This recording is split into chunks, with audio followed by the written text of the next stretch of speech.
Welcome to CLOT Conversations. This is David Airdrie, Executive Director of Thrombosis Canada, and we're speaking to you today from the 2025 ISTH conference in Washington, D.C. Today we have Dr. Elvira Grandone, and she's going to be speaking with our two co-hosts, Jameel Abdulrehman and Maha Othman. I'm going to first ask Dr. Grandone to introduce herself and tell us a little bit about her background. Good morning, everyone. I am Elvira Grandone from Italy, and I am an obstetrician and gynecologist with expertise in thrombosis and hemostasis issues, and I am particularly focused on women's health issues. So lovely to have you, Elvira. And I attended your session yesterday, the oral communication session with your project findings from the FIRST Registry and international project of the SSC for women's health.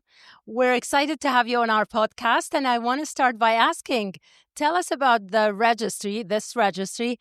How did you do it and what was the objectives? Thanks, Maha, for these questions, and thanks to Thrombosis Canada for the opportunity to illustrate main findings from the project. We tried to assess risk factors involved in the quite low implantation rate in women attempting in vitro fertilization, meaning IVF.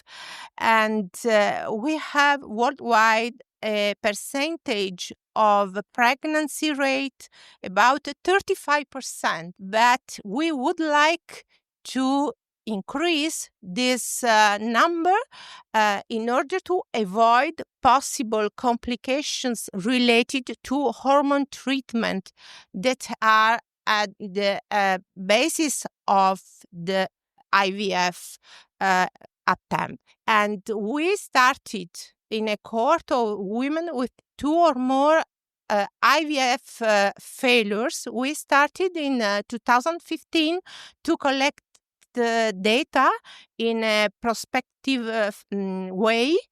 And so at the end of the project in 2023, we collected more than 900 cycles. And we recorded several information, main characteristics of women, and the hormonal treatment they had, and finally pregnancy test, and if positive, we follow it until the end of pregnancy, and we measured fetal and maternal outcomes as well.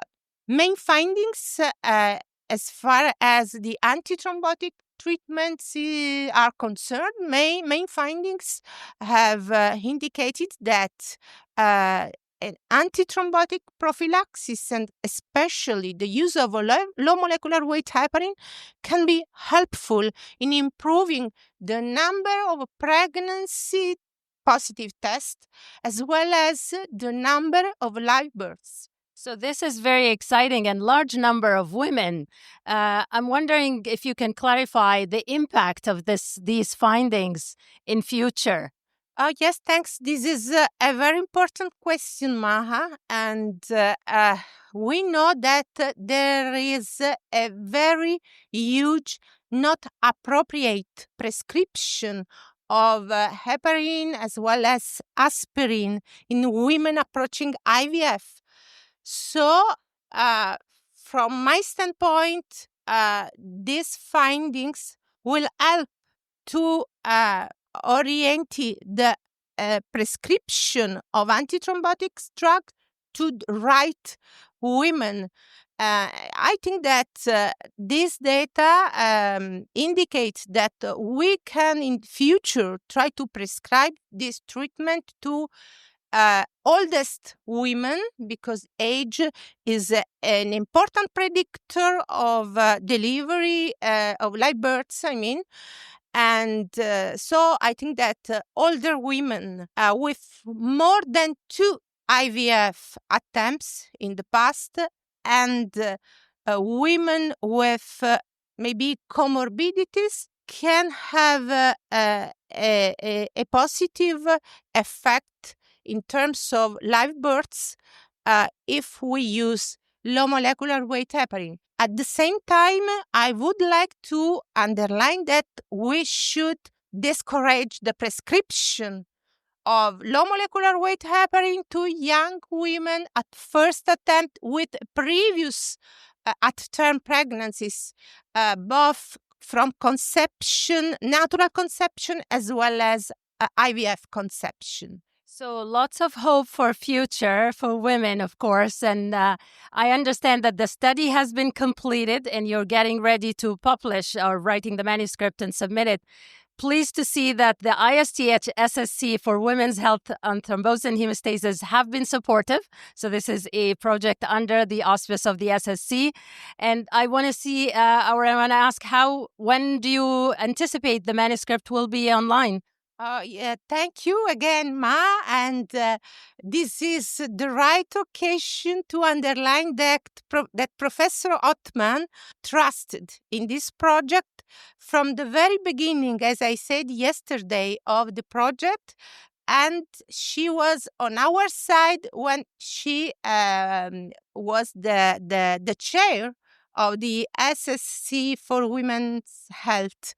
So, yes, I hope that we will have, as soon as possible, a draft. Well, thank you very much for sharing your insight on this project and the completed study. I guess there is another important study that you also led. I will let my co-host, Jameel, take care of this. Thank you.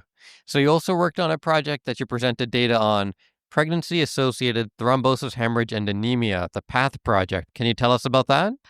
Yes. This study aims to examine awareness from our colleagues worldwide in low-income countries as well as high-income countries and current practices and barriers to early identification of anemia and its management in pregnancy.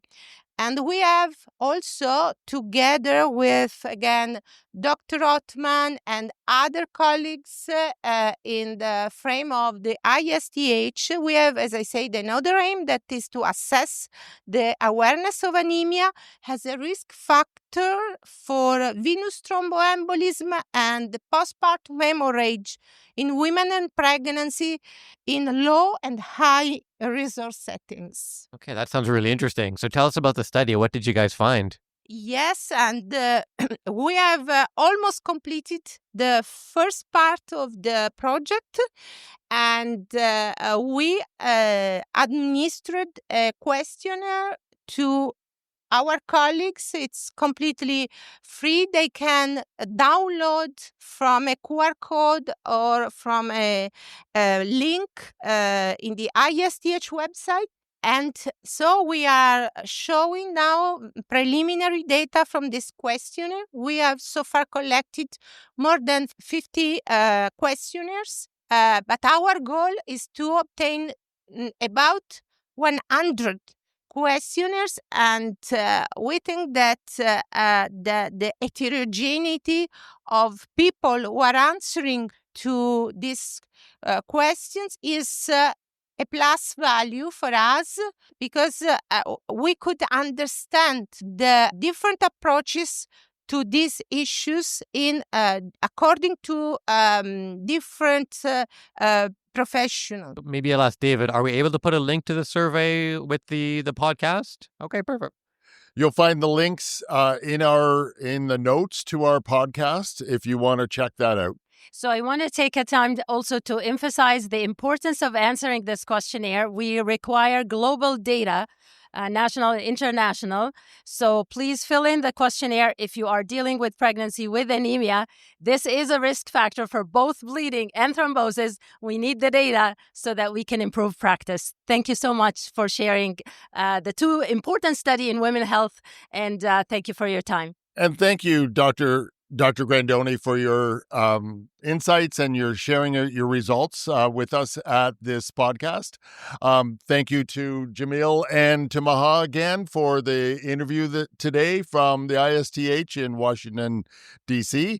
Don't forget to subscribe or share our link. Also, check out our materials on our website at www.thrombosiscanada.ca. Thanks again. Have a good day.